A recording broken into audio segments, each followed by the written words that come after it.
Assalamualaikum warahmatullahi wabarakatuh. Waalaikumsalam warahmatullahi wabarakatuh. Terima kasih anak-anak sudah datang di pagi hari ini. Kita awali pagi hari ini dengan berdoa dulu ya. Hari ini gilirannya siapa? Ayo. Eka. Ayo Eka, pimpin teman-temannya berdoa. Siap, gerak. Berdoa mulai. Berdoa selesai. Baik, terima kasih. Nah, gimana ini kabarnya kalian? Kemarin sudah liburan kemana-mana kan ya?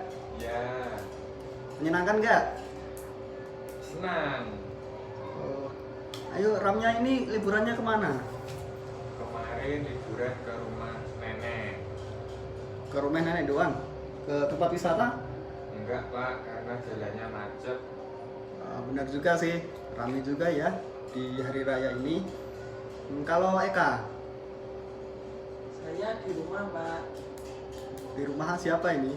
di rumah orang tua. Oh nggak ke tempat neneknya atau saudaranya yang jauh gitu? Tidak Pak, tidak ada yang mengajak. Iya. Nanti Bapak ajak dah kapan-kapan. Oke anak-anak, pertemuan kemarin kita sudah. Oh ya sebelum itu Bapak belum cek kehadirannya. Sudah ada yang tidak masuk hari ini? Masuk semua. Wah, terima kasih sudah masuk semua. Nah, pertemuan kemarin kita sudah mempelajari ada 3 hal ya. Yang pertama itu kita sudah mempelajari makna dari persatuan. Nah, yang kedua kita juga sudah mempelajari tentang upaya menjaga kesehatan. Nah, salah satu upayanya yaitu dengan cara mencuci tangan. Ya, benar, pintar sekali. Nah, yang kita juga sudah mempelajari tentang titik sudut, rusuk, dan sisi dari bangunan. Nah, anak-anak, pertemuan kali ini kita juga akan mempelajari banyak hal lagi. Yang pertama kita akan mempelajari tentang cara menemukan kosakata di dalam teks, dan juga kita akan mempelajari lagi tentang bangunan. Baik anak-anakku yang Bapak sayangi, untuk membuka pembelajaran pada pagi hari ini, maka kita akan melakukan kegiatan literasi. Dalam literasi ini kita akan membaca teks pendek berjudul Hutan Merupakan Paru-Paru Dunia.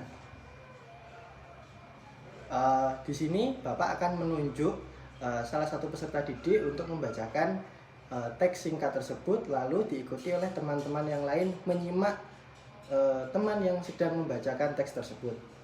Ada yang bersedia untuk membacakan teks singkat tersebut? Saya pak. Baik. Karena Ramya bersedia, maka dipersilahkan Ramya untuk membacakan teks singkat pada halaman 158 pada buku siswa. Hutan merupakan paru-paru dunia. Kelestarian hutan wajib dijaga. Hutan tidak boleh dibakar, ditebang, ataupun dirusak. Jika hutan rusak, berbahaya bagi kehidupan manusia. Lingkungan bisa banjir. Banjir akan membuat lingkungan menjadi kotor. Lingkungan yang kotor akan membawa penyakit. Hutan banyak manfaatnya bagi kehidupan. Dengan hutan yang asri, kita dapat menghirup udara segar. Lingkungan juga akan menjadi indah. Di hutan terdapat banyak pohon. Pohon yang banyak membuat lingkungan sejuk. Lingkungan menjadi nyaman dan sehat. Dengan demikian, dapat dikatakan bahwa hutan merupakan paru-paru dunia. Sudah pak. Baik, terima kasih untuk Ramya, dan juga kita beri tepuk tangan untuk teman yang sudah berani tampil di depan. Baik anak-anak, dari teks singkat yang sudah dibacakan oleh Ramya tadi, ada beberapa kosakata yang mungkin kalian baru mengenal atau kalian belum mengerti apa arti dari kata tersebut. Ada yang menemukan kata yang menurut kalian itu baru dan kalian belum mengerti arti dari kata tersebut? Tidak, Pak. Bagaimana, Ramadi? Ya Pak. Baiklah, Bapak akan menunjukkan 3 kosakata yang mungkin kalian baru mengenal atau mungkin kalian belum mengerti arti dari kosakata tersebut.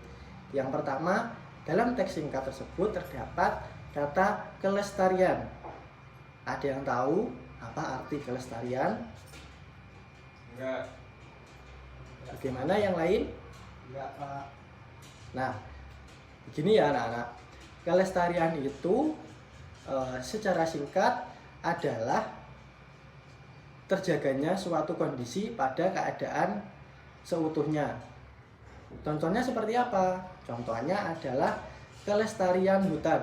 Jadi kondisi hutan tetap lestari sebagaimana adanya dulu maupun sekarang hingga nanti. Nah, selanjutnya ada kata kedua. Kata kedua adalah ditebang. Ada yang tahu apa itu ditebang? Potong. Mungkin ada yang lain? Pak. Memotong Ya, pohon. tepat sekali.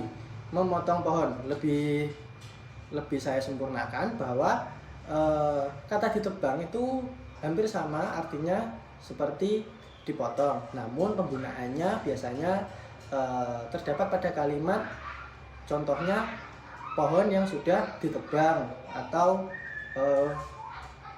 tanaman yang sudah ditebang. Jadi ditebang itu berfungsi untuk menyatakan bahwa sesuatu yang telah dipotong. Baik. Selanjutnya ada kata lingkungan. Ada yang tahu lingkungan itu apa? Enggak.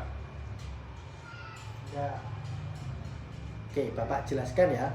Lingkungan itu adalah segala sesuatu yang ada di sekitar kita. Terdiri atas makhluk hidup seperti manusia, tumbuhan, dan juga hewan. Dan juga benda mati yang ada di sekitar kita. Nah, lingkungan itu adalah segala sesuatu yang ada di sekitar kita. Jadi, apa yang kalian lihat menggunakan mata kalian, maka itu dinamakan lingkungan. Ya, Pak. Baik. Itu tadi ada 3 kosakata yang kita pelajari. Dari sini dalam satu literasi pada suatu teks singkat kita dapat menemukan kosakata baru yang kita belum mengerti atau belum pernah kita jumpai. Baik anak-anakku sekalian, hari ini Bapak akan menyampaikan materi mengenai bangun ruang. Di sini kita akan belajar bersama ya. Kemarin kita sudah mengenal sedikit mengenai bangun ruang. Ada yang masih ingat apa itu bangun ruang? Bagaimana, Ramadi? Bangun ruang itu apa yang kamu ketahui? Bangun ruang itu bangun yang memiliki ruang Pak. Jadi tidak datar saja, bisa dimasuki sesuatu. Memiliki ruang, tidak datar. Yang lain? Ramya masih belum tahu. Baik, bangun ruang adalah bangun yang memiliki unsur 3 dimensi, menempati ruang dan memiliki isi. Nah, di sini kita akan mengenal sebuah bangun ruang. Yang pertama yaitu ada kubus. Di sini Bapak membawa contoh kecil dari kubus. Nah, ada yang tahu kubus itu seperti apa? Di sini terlihat ya, Bapak memegang sebuah kubus kecil. Dari kubus kecil ini apa yang kalian lihat? Kotak, Pak. Kotak. Ada lagi? Kotak. Kotak lagi, ya. Nah, kubus itu kita menyebutnya bangun 3 dimensi yang tersusun dari 6 buah persegi, atau kalian mungkin menyebutnya kotak ya. Nah, persegi ini memiliki ciri-ciri yang tidak dimiliki bangun ruang lain. Nah, yang pertama ini yang kalian sebutkan tadi, yaitu kotak, ya kan? Kotak itu kalau dalam matematika kita menyebutnya persegi. Nah, persegi dalam bangun ruang, yaitu dalam kubus, merupakan atau bisa disebut sebagai sisi. Nah, sisi itu bisa juga disebut selimut atau yang menutupi bangun ruang tersebut. Nah, dapat dilihat di sini terdapat 6 sisi dari kubus. Nah, sisi dari kubus ini berbentuk persegi. 6-6-nya merupakan persegi dari alas, atap, hingga selimut samping. Nah, apa yang membedakan persegi dari benda lain? Contohnya balok. Ada yang tahu, Ramadi? Tidak, Pak. Nah, di sini yang paling mencolok dari benda atau bangun ruang kubus, yaitu 6 sisinya terdiri atas persegi yang memiliki panjang sisi yang sama. Jadi apabila sebuah sisi kubus memiliki panjang 4 cm dan lebar 4 cm, maka semua bagian sisi kubus memiliki panjang sisi yang sama, memiliki luas sisi yang sama. Nah, selain sisi,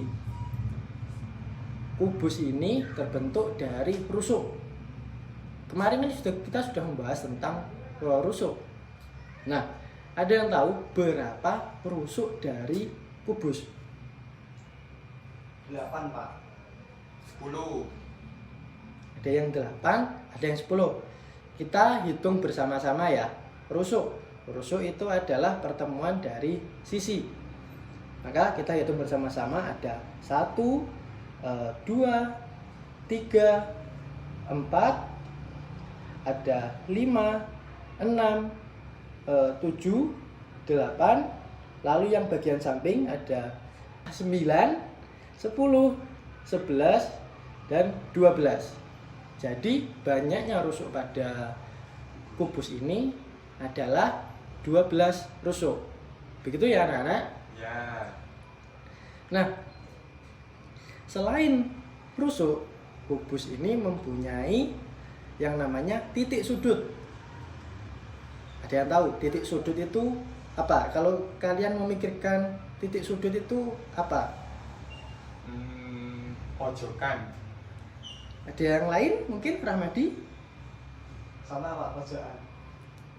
Nah, iya, kalau kalian kan bilangnya tadi pojokan. Nah, di sini Bapak ingin meluruskan ya, bahwa titik sudut itu merupakan bagian ujung atau titik temu antara rusuk-rusuk yang saling terhubung. Nah, pada kubus ada yang tahu enggak berapa banyak titik sudut pada kubus? 8. Ramadi? 11. 11. Ada yang bilang 8. Nah, kita buktikan. Kita hitung bersama-sama ya dari atas. Ada 1, 2, 3, 4, lalu yang bawah ada 5, 6, 7, 8. Nah, jadi berapa anak-anak jumlah titik sudutnya? 8. Nah, benar sekali, 8 ya. Karena titik temu dari masing-masing rusuk yang saling berhubung pada kubus terdapat 8. Nah, kita sudah membahas mengenai ciri-ciri dari kubus. Nah, bagaimana kalau kita melihat lingkungan di sekitar kita? tentu saja bangun ruang atau benda, kita sebut saja benda-benda di lingkungan sekitar kita yang berbentuk sama seperti kubus, yang memiliki lebar sisi yang sama, memiliki jumlah rusuk sama, memiliki titik sudut yang sama. Ada yang tahu enggak contoh dari bangun kubus? Kita bisanya menjumpai. Tisu, kotak tisu Pak. Ada lagi? Kardus magicom Pak. Nah ya, kalau kotak tisu itu bentuknya beragam ya, namun ada juga yang berbentuk kubus.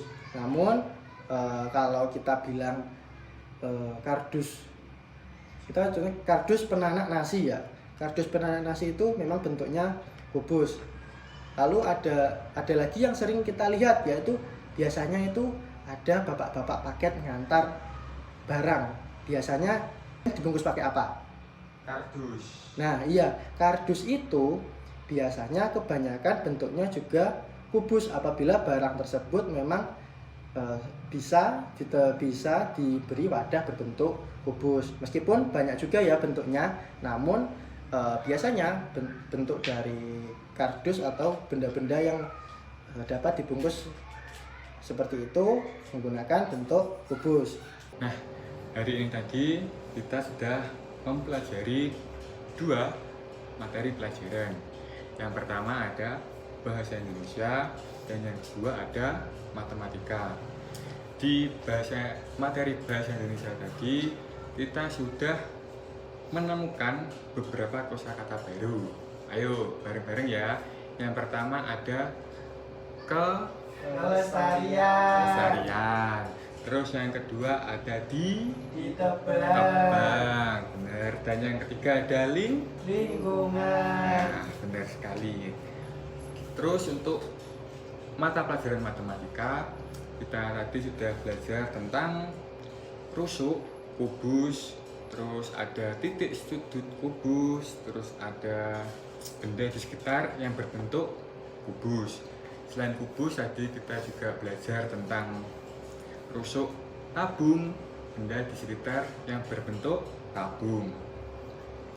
Nah, dari sini apakah ada yang ditanyakan? Ya Pak, ya. Oke, jika tidak ada, Rahmadi bisa pimpin doa untuk menutup kegiatan pada hari ini. Baik Pak. Oke. Diri siap gerak, berdoa menurut kepercayaan masing-masing teman-teman. Berdoa dimulai. Berdoa selesai. Alhamdulillah. Ada kurang lebihnya Bapak mohon maaf. Sekian, wassalamualaikum warahmatullahi wabarakatuh. Waalaikumsalam warahmatullahi wabarakatuh.